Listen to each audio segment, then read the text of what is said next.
Interior Cabinet Secretary Kithure Kindiki has vowed tough punishment for Pastor Paul McKenzie for radicalizing locals in Kilifi to starve to death.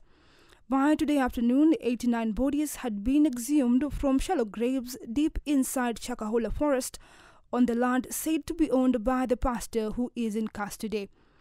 Police and social workers exhumed 16 more bodies from mass graves linked to Mackenzie's starvation cult, bringing the total number of victims to 89. Police have spent days scouring the Shakahola Forest near the coastal town of Malindi after receiving a tip-off about a cult led by Mackenzie, who urged his followers to starve to death in order to find God. So it's very hurting that somebody hiding behind scripture and the Bible has caused us this kind of damage. We are following a number of leads,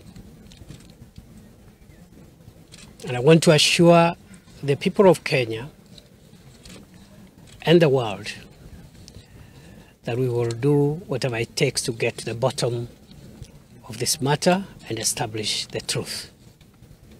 The government has nothing to hide. We will ensure that we get to the bottom of this matter and establish the whole truth about what happened. The Bipartisan Parliamentary Committee has for the second time suspended its agenda-setting meeting after the Azimio coalition and the Kenya Kwanza representatives were unable to resolve sticky issues that include the composition of the mediation team. Co-chairs Rarieda MP Otiende Molo and Tharaka MP George Murugara said the composition of the bipartisan team with respect to Elders MP Aden Keynan and his Pokot South counterpart David Kosing will now be referred to President William Ruto and Azimio leader Raila Odinga for resolution. The Bipartisan Committee held its second meeting amid the threat by the Azimio coalition to resume to the weekly peace protest. Issues against Honorable Keynan were raised. We have discussed that in extenso. The issues against Honorable David Kosing were also raised. We have also discussed that in extenso. Unfortunately, we have not been able to agree on how to proceed to process those particular objections. And we've, on the part of Kenya Kwanza, agreed that we require further consultations with the principals, with the coalitions, so that we are able to move. The Honorable Aden Keynan is not just a member of Jubilee, which is part of the Azimio coalition. Indeed, in the coalition document, the Honorable Aden Keynan is a vice chair to the chair of Azimio, and that remains to date. That has not changed. He is the vice chair to the former governor, Honorable Oparanya. On the objection to Honorable Kosing's inclusion, we have discussed. We have not had any issue of principle on why the Kenya Kwanza is objecting to the Honorable Kosing. First of all, the Honorable Kosing is a member of the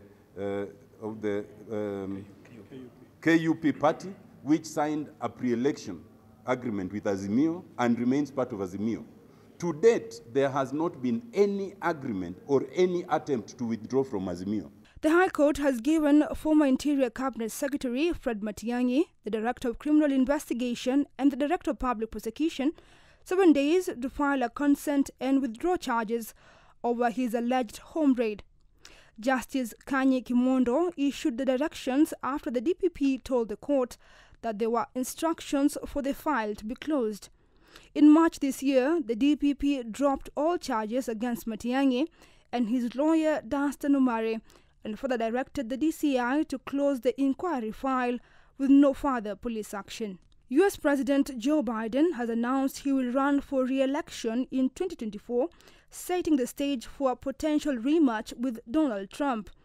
The Democrat had been expected to seek a second 4-year term and launched his campaign in a video on Tuesday. He said it was a pivotal moment with freedoms and rights under threat. Vice President Kamala Harris will once again be his running mate.